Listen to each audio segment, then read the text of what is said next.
기도하고 찬양하겠습니다. 하나님, 감사합니다. 오늘 또 바쁜 자리에서도 하나님을 잊지 않고 하나님을 기억할 수 있도록 해주셔서 감사합니다. 이 시간에 하나님께 잠시라도 집중하는 시간 가지게 하시며 은혜의 축복을 누리는 시간이 되게 하여 주시옵소서. 주 예수 그리스도의 이름으로 기도합니다. 아멘.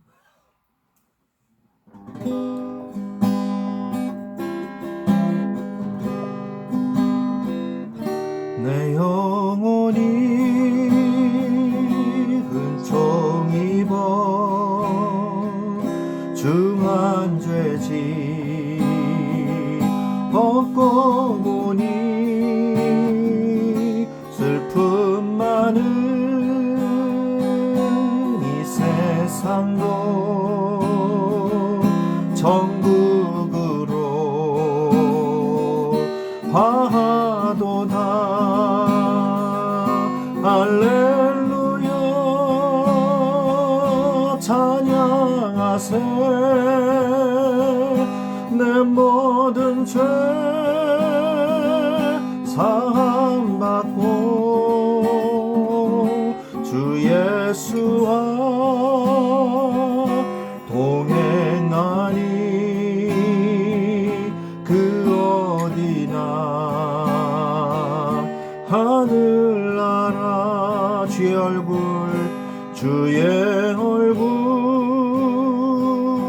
뵙기 전에 멀리 뵈던 하늘나라. 주의 내 마음속에 이루어지니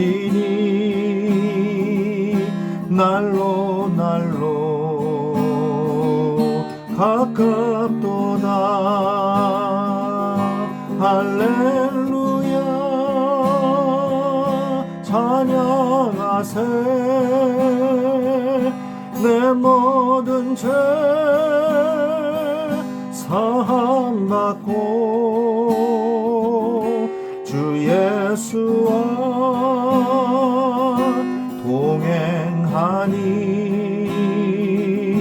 그 어디나 하늘나라. 높은 산이 거친 들이 조막이나 궁궐이나 내 주 예수 모신 곳이 그 어디나 하늘나라. 할렐루야 찬양하세. 내 모든 죄 사함받고 주 예수와 동행하니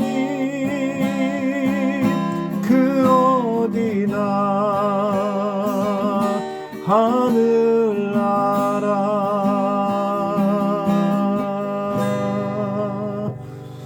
아멘. 아멘. 네. 하나님 말씀 레위기서 19장 1절부터 2절 말씀입니다. 레위기서 19장 1절부터 2절 말씀을 한번 읽어주시겠어요? 네.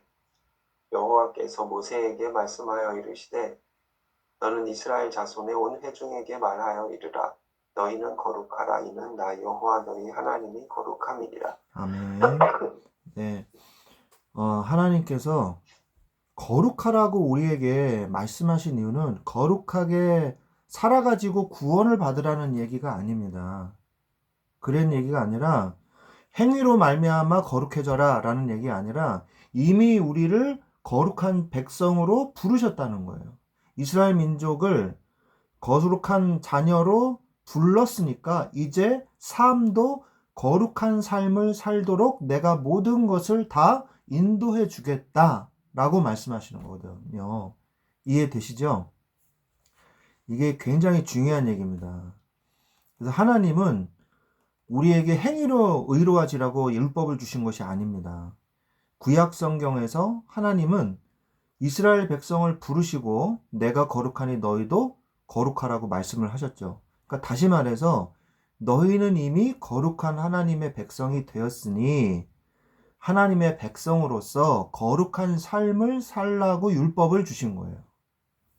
그래서 오늘의 말씀은 하나님은 이미 거룩해진 우리가 거룩한 삶도 살 수 있도록 해주시겠다고 선포하시는 것입니다. 그러기 위해서 무엇을 먼저 알아야 되냐? 나를 먼저 발견해야 돼요. 그래서 나를 세워야 돼요. 내가 기분이 좋지 않으면요, 다 기분이 안 좋은 거예요. 아무리 사방이 아름다운 곳에 있다 할지라도 내가 이 참담한 마음이 딱 있다. 그러면 모든 게 다 힘들어 보이는 거예요. 그래서 내가 중요한 거거든요. 내가 가지고 있는 영적 문제가 있어요. 누구나 있습니다. 영적 문제는. 심하고 덜하고 많고 적고 이런 차이가 있겠죠. 근데 말씀 앞에 설 때에 내가 보여진다는 거거든요. 우리 옛날에 안데르센 동화에 백설공주 나오잖아요. 백설공주 아시죠? 백설공주 나오면 이제 왕비가 누구한테 물어보죠? 거울에 물어보죠. 거울아, 거울아. 그러면서 이제 물어보잖아요. 근데 왜 물어볼까요? 왜 물어볼까요? 내가 이 세상에서 제일 아름다워. 그러고 끝내면 되지. 왜 물어보겠어요? 왜 물어볼까요? 내가 이 세상에서 제일 아름답지 않은 것 같거든요.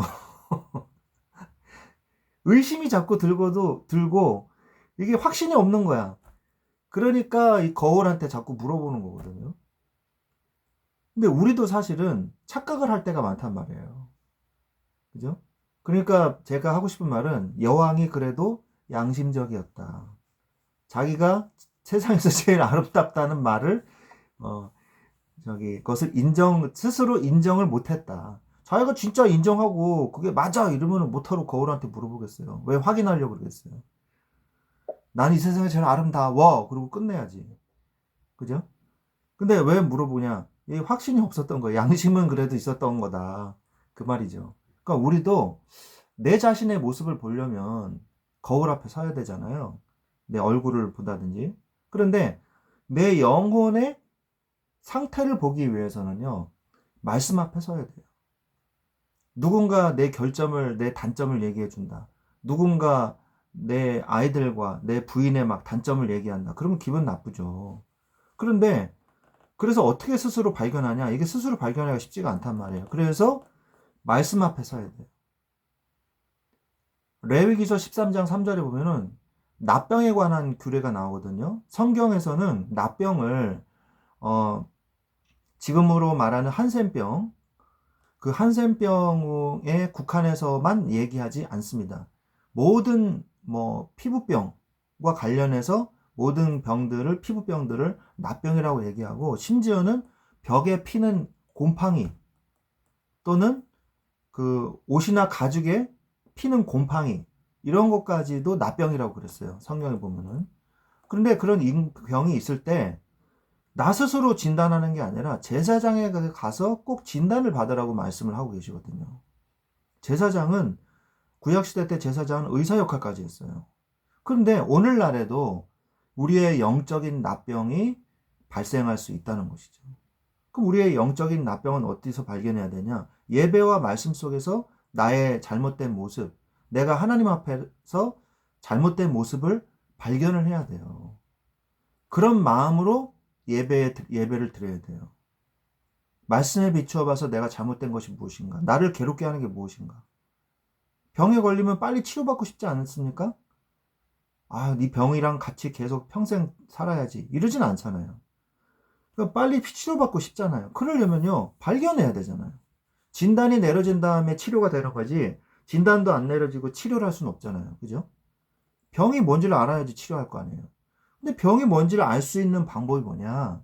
나의 영적인 상태를 발견할 수 있는 게 바로 말씀이라는 거죠. 자, 그렇다면 그게 보여졌다면 제거하십시오. 성경에 보면은 이 집에 나병이 발견이 된다. 그러면은 그 벽돌을 빼고 먼 곳에다가 버려라. 그리고 모든 집안의 흙을 다 긁어내라. 그래서 버려라. 이렇게 돼 있어요. 그런데 또 재발을 하거든. 이렇게 나온단 말이에요. 그럴 때는요, 집을 아예 허물어 버려라. 이렇게 말씀을 하고 계십니다. 집을 허물라고 하세요. 우리가 가지고 있는 영적인 문제가 있다. 이거는요, 절대로 그냥 묵과하지 마시고 덮어두지 마세요. 아예 그 근본을 싹 없애버려야 돼요. 다 제거해버려야 됩니다. 누가복음 5장 38절에 보면 새 포도주는 새 가죽 부대에 담아야 하느니라 라고 말씀을 하시잖아요. 왜 그럴까요? 새 포도주를 헌 포도주에 담으면 헌 가죽 부대에 담으면 안 되나요? 그러면 어떻게 된다 그랬어요? 성경에 보니까 터져버린다 이렇게 말씀하신단 말이에요. 왜 그러냐면 새 포도주는요 아직 발효가 덜 됐어요. 그래서 가스가 찬단 말이에요. 부풀어 올라요. 그러면요 새 가죽 부대는요 이 가죽이기 때문에 늘어납니다. 빵빵해지면서 늘어나요. 늘어날 여력이 있어요. 그래서 안 터집니다. 그런데 새 포도주를 헌 가죽 부대에다 붓잖아요. 그러면 이 헌 가죽 부대는 이미 늘어날 여력이 없어요. 다 늘어났기 때문에. 그래서 새 포도주를 부으면 터져버리는 거예요. 그래서 새로운 삶을, 하나님의 자녀로서의 새로운 삶을 살려면 새로운 나의 근간이 필요한 거예요. 새로운 반석, 새로운 교회가 필요한 거예요. 그래서 하나님 앞에 내가 완전히 나의 잘못된 것들은 다 싹 제거해버리고 새로 시작할 수 있도록 주님이 도와주시옵소서. 기도해야 됩니다. 그러면서 세상의 문화가 보여져요. 내가 그 영적 문제 속에 있을 때는요, 그게 안 보여져요. 이게 옳다고 생각이 들어져요. 근데 거기서 일단 나와야 돼. 나오면, 이게 잘못된 거구나. 이게 보여져요. 레위기서 15장 31절에 보면은 유출병과 부정한 자들에 대해서 이렇게 쭉 얘기를 하거든요. 유출병은 뭐냐? 남자나 여자나 이런 생식기에서 어떤 그 골맞을 경우에 어떤 그 진액이 나올 때 그때에 관한 병에 관한 규례를 쫙 얘기하는 거거든요. 레위기 15장은. 근데 그게 거의 다 성병이에요. 성병. 여성의 생리를 제외하고는 다 성병입니다. 이런 자는 부정하다 이렇게 말씀을 하고 계시는데 오늘날에 성적 타락의 시대가 왔어요. 그래서 제가 요즘에 K컬처가 유행이잖아요. 그래서 미국 강독이 만든 하이틴 드라마 같은 건데 미니 시리즈 같은 건데 그 드라마를 제가 잠깐 이렇게 봤거든요. 이렇게 봤는데 그 한국 혼혈이에요. 한국 미국 혼혈인 애가 우리나라 국제고등학교 와서 벌어지는 일들을 겪은 그 하이틴 로맨스 드라마인데 얘가 같은 방 여자애가 자기를 계속 괴롭혀. 왜 괴롭히냐? 같은 남자애를 좋아해.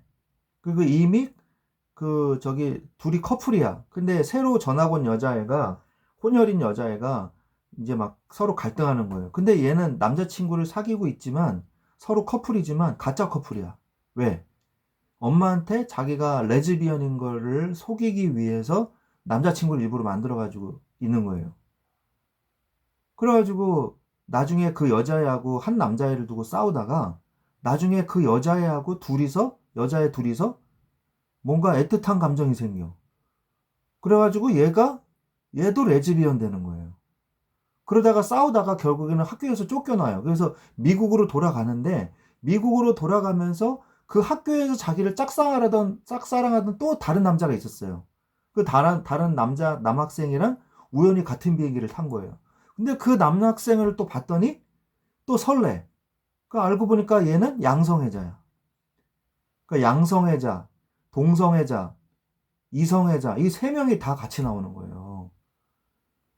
그게 뭐 심각한 드라마가 아니에요. 19금도 아니에요. 그 청소년들 보는 드라마인데 이게 그 청소년들 간에 서로 좋아하고 막 이런 로맨스, 이런 카이튼 로맨스인데 그런 내용들이 자연스럽게 막 나오더라고요. 그래서 야, 이게 굉장히 자연스러운 이야기구나. 미국에서는. 우리나라도 사실은 그렇게 될 날이 멀지 않았죠. 그 서울시 시청 그 서울 광장이라 그러나요? 거기서 퀴어 축제가 항상 하잖아요. 그래서 6월 달로 제가 기억을 하고 있는데 시에서 지원을 해줘요. 그래가지고 지금은요 전국 대도시에 퀴어 축제가 열립니다. 거기에 누가 옵니까? 대사관도 오고 다른 나라 대사도 오고 그 서울시 시장도 와가지고 축사도 하고 이래요 지금. 한쪽에서는 또 기독교 뭐 단체들이 막 퀴어 반대 저기 집회를 막 하고 예? 그런단 말이에요. 지금 미국에서도 이 퀴어 축제를 위해서 미국 퀴어 축제 날이 되면은 미국의 대사관이 무지개 조명을 쫙 켜주잖아요. 퀴어 축제를 축하해주기 위해서. 좀 그런 지금 일들이 벌어진단 말이에요. 인권이라는 거를 내세워서. 인권, 뭐, 그 사람의 성적 인권도 존중해야 돼. 성취향도 존중해줘야 된다. 이거는 성적 취향이 아니라 잘못된 성적 취향이잖아요. 그럼 이거를 고칠 수 있도록 도와줘야죠. 그 사람들을 비난하자, 그 사람들을 억압하자, 이런 얘기가 아닙니다. 그 사람들을 사랑으로, 예수 그리스도의 사랑으로 도와야죠. 그런데 잘못된 거를 괜찮은 거다. 이렇게 말하는 건요, 비성경적인 것이거든요. 그러니까 세상의 문화가 우리가 보여줘야 돼요. 이것이 뭐 남의 일이지 뭐 TV에서만 있는 일이지 아니에요. 우리 형제님의 아들의 손주쯤 되면은 어쩌면은 저 손주를 저기 배우자로 남자를 데려올 수가 있어요. 손녀가 배우자로 여자를 데리고 올 수 있다니까요. 그럴 수 있다니까요. 그러면은 심각한 문제거든요, 진짜. 우리가 세상의 문화를 정확하게 진단할 수 있어야 돼요. 그러기 위해서는 나를 먼저 세워야 돼요. 자, 그렇다면 나를 세워진다면 모두를 살릴 수 있는 힘을 가지게 됩니다. 레위기 16장 11절로 15절의 말씀에 보니까 이 레위기 16장은 속죄일에 대해서 얘기하고 있거든요. 속죄일은 티슈리월이라고 해서 유대력으로 일곱 번째 달의 10일 일곱 번째 달 10일 날에 속죄일이라고 있습니다. 이 속죄일은요, 모든 백성의 죄, 그리고 제사장의 죄, 그리고 제사장 집안의 죄, 그리고 모든 백성의 죄를 가지고 하나님 앞에 지성소에 1년에 한 번만 들어가요. 지성소에. 그 전에 나답과 아비후가 부정한 불을 향단에다가 붙이려다가 둘 다 타 죽었거든요. 그래서 지성소에 너희들이 1년에 한 번만 들어와라. 하나님이 정해 주십니다. 그리고 그날을 속죄일로 정해요. 그래서 그 티슈리월, 그러니까 일곱 번째 달 1일에 이제 들어가서 속죄일 날 하나님 앞에 예배를 드리는데 하나님이 무슨 기도를 하라고 알려줬냐? 너를 위해서 기도해라. 그리고 너의 가족들을 위해서 기도해라. 집안 식구들을 위해서 기도해라. 그 다음에 이스라엘의 회중들을 위해서 기도해라. 하고 중보 기도자로 세우셨단 말이에요. 제사장을. 우리도 마찬가지예요. 나를 위해서 기도하고 내가 가족을 위한 중보자로, 기도자로, 그 다음에 모두를 위한 기도자로 세워져야 돼요. 그래서 예배에 집중해야 됩니다. 그래야 나를 살리고 남을 살릴 수가 있어요. 교회의 예배가 뭐예요? 말씀과 찬송과 성례와 기도와 봉헌이거든요. 이 네 가지, 이 다섯 가지 요소가 있습니다. 교회 예배는. 그래서 이것을 통해서 우리는 이 굉장히 중요한 축복을 누려야 돼요. 말씀이 너무 중요하죠. 찬송 굉장히 중요하죠. 성례도 중요합니다. 기도도 중요하죠. 봉헌은 뭐예요? 예물도 중요해요. 그래서 우리가 어떤 사람은요, 예물에 대해서 그렇게 굉장히 신경을 별로 안 써요. 그냥 뭐 지갑에서 그냥 뭐 10,000원짜리 하나 꺼내가지고 바로 그냥 거기서 넣고 그냥 그러고 마는데 그게 아니에요. 구약시대 때는요, 예물이 없으면요, 성막에 입장을 못했어요. 성막들에. 재물이 있어야 예배를 드리지. 그래서 봉헌이라는 건요, 귀중한 하나님의 예배의 한 귀한 중요한 요소입니다. 하나님 앞에 제대로 된 마음의 예배를 드려야 돼요. 나를 먼저 드리는 예배가 돼야 되고, 내 마음의 중심을 드리는 예물이 되고, 봉헌이 돼야 돼요. 자, 그러면서 두 번째, 내 현장의 예배를 드려야 돼요. 그래서 나의 직장에서 말씀 운동을 하려면 어떻게 해야 될까요? 그냥 직장이니까 그냥 여기서 그러고 있지 말지 뭐 전도가 되겠어? 그런 그 생각으로 점점 이렇게 축소가 되거든요. 수동적으로. 뭐 해도 되겠어? 이러면서. 그런데 중요한 건요. 나 혼자는 안 된다는 거예요. 나 혼자 거기서 기도한다고 해서 전도 운동이 일어나기가 쉽지가 않아요. 그럼 어떻게 해야 되냐? 하나님의 거기서 원래 그 직장에서 일을 하고 있는 사람과 사역자가 같이 있어야 돼요.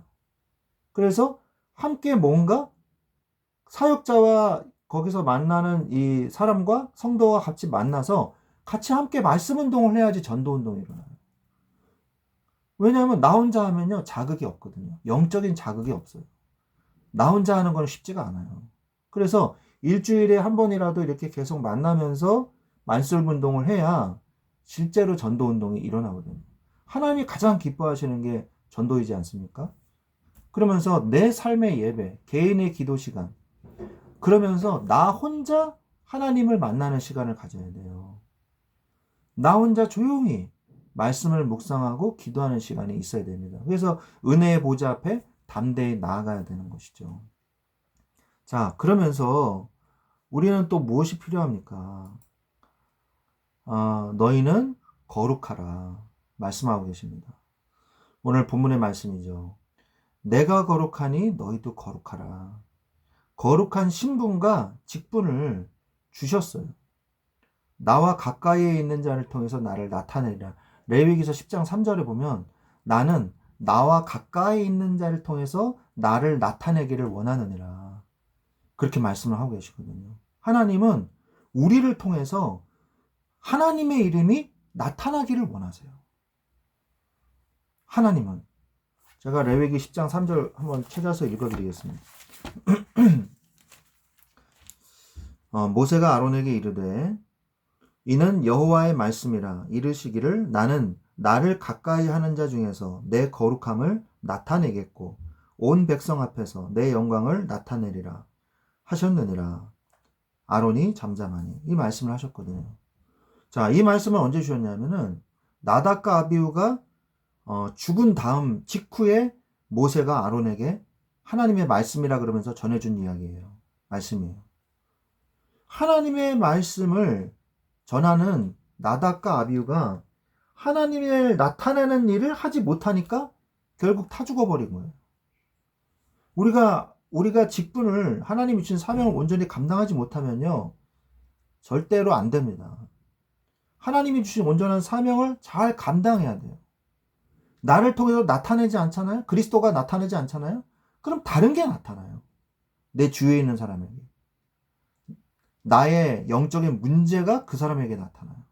나의 안 좋은 부분들이, 육신적인 것들이 그 사람들에게 나타나 버립니다.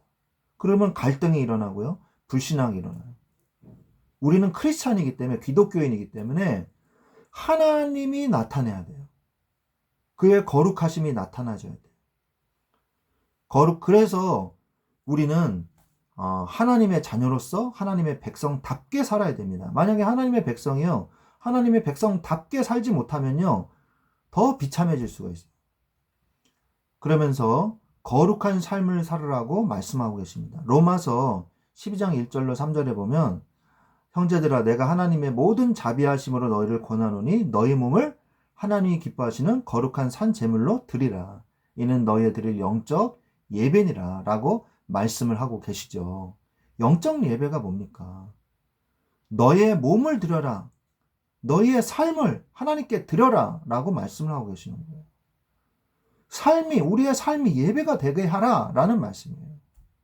거룩한 삶을 살아라 라는 말씀이에요. 거룩이라는 말은요, 두 가지 의미가 있습니다. 그게 뭐냐? 첫 번째는 구별되다.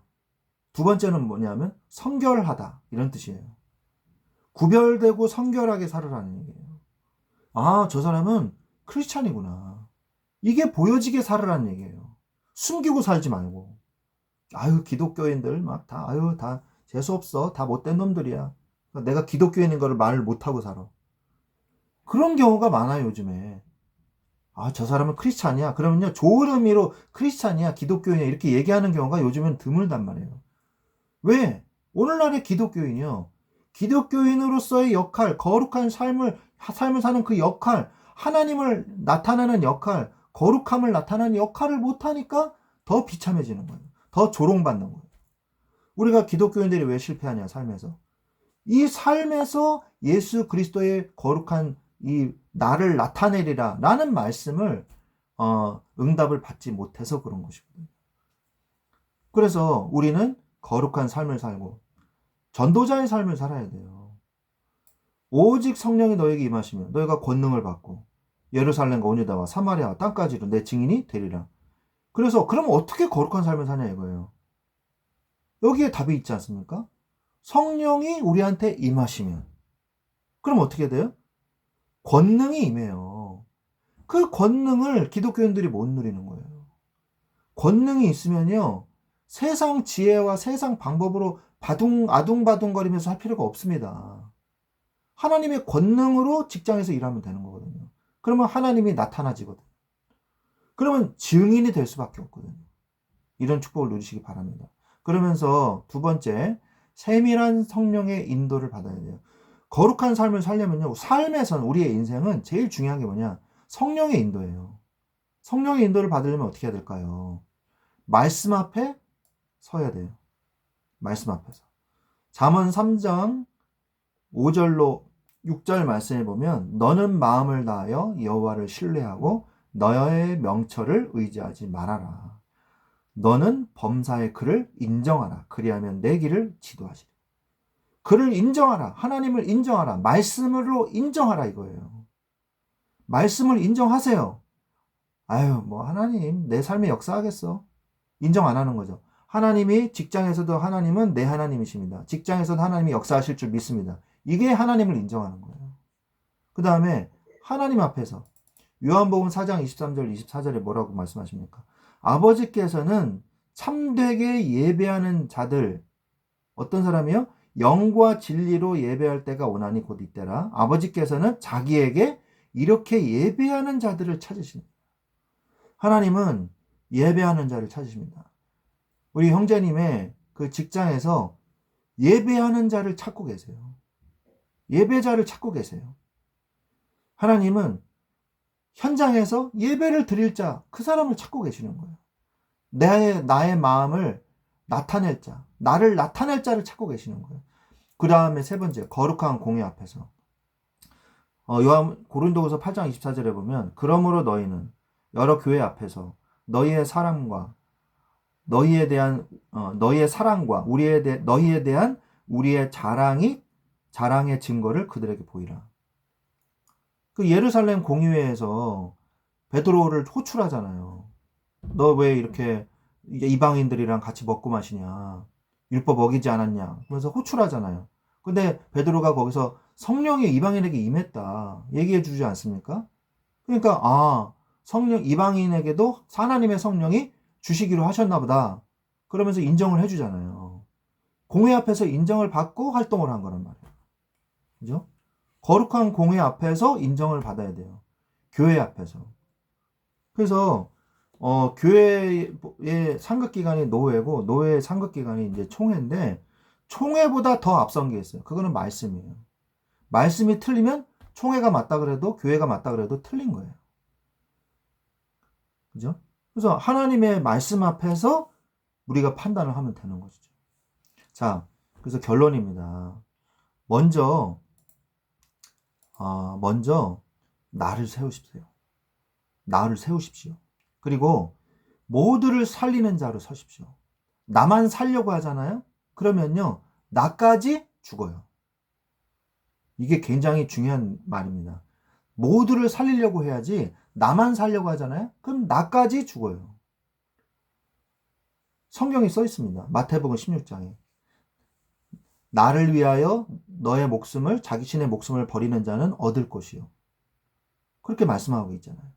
자신의 목숨을 위해서 사는 자는 그 자신의 목숨까지도 잃을 것이니라. 말씀하고 계시잖아요. 모두를 살리는 자로 서십시오. 그게 나를 살리고 가정을 살리고 나의 직장의 현장을 살리는 길이에요. 직장에서 단 한 명도 전도하지 못했다. 그래도 하늘의 상급이 쌓입니다. 왜? 그거는 형제님의 잘못이 아니거든요. 형제님께서 말씀 운동을 하고 현장에서 함께 전도 대상자를 놓고 기도하고 했는데 그 사람이 안 받아들였다. 그거는 그 사람의 몫이에요. 형제님의 몫이 아닙니다. 그 사람의 죄의 대가를 치르는 거예요. 복음을 거부했으니까. 그게 바로 성령을 해방하는 죄잖아요. 거룩한 공회 앞에서 모두를 살리는 사람으로 서시기 바랍니다. 그 다음에 거룩한 자로서 거룩한 삶을 사십시오. 우리는 하나님이 우리의 삶을 책임진다 그랬어요. 마태복음 6장 33절에 너희는 그의 나라와 의를 구하라. 그리하면 모든 것을 너희에게 더하시리라 말씀하셨어요. 모든 것을 더하신다 그랬어요. 뭐 하면? 하나님의 나라를 위해서 살면. 이 말씀을 믿으십시오. 하나님께서 예배드리고 신앙생활 하는데 너희들이 손해본다? 내가 몇 배로 갚아주겠다 말씀하셨단 말이에요. 이 예배드리는 시간 귀한 시간입니다. 어떤 시간보다도 이 시간을 투자하는 것을 아까워하지 마세요. 하나님은 몇 배로 갚아주실 줄 믿습니다. 예배의 시간, 하나님의 말씀을 나누는 시간, 함께 전도자를 놓고 전도 대상자를 놓고 기도하는 시간, 이런 축복을 누리심으로 하나님의 것을 누리는 거룩한 삶을 사시기를 주 예수 그리스도의 이름으로 축원드립니다. 예, 기도하겠습니다. 하나님 감사합니다. 오늘 우리가 거룩한 삶을 살 수 있도록 너희는 거룩하라 말씀하신 대로 우리가 우리의 삶에서 먼저 나를 세우게 하시고 모두를 살리게 하시고 거룩한 삶 속에서 전도자의 삶을 누릴 수 있도록 축복하여 주옵소서. 이 직장에 하나님의 나라가 임하게 하시고 실제적인 전도운동이 일어날 수 있도록 축복하여 주시옵소서. 주 예수 그리스도의 이름으로 기도합니다. 지금은 우리 주 예수 그리스도의 은혜와 하나님 아버지의 지극하신 사랑하심과 성령님의 내주 인도 교통 역사하심이 이제 거룩한 자로 부르심을 받은 자의 삶을 살기를 원하는 우리 사랑하는 우리 형제님과 그 회사와 그리고 모든 그 가정 위에 지금부터 영원토록 항상 함께 계실지어다. 아멘. 아멘. 감사합니다.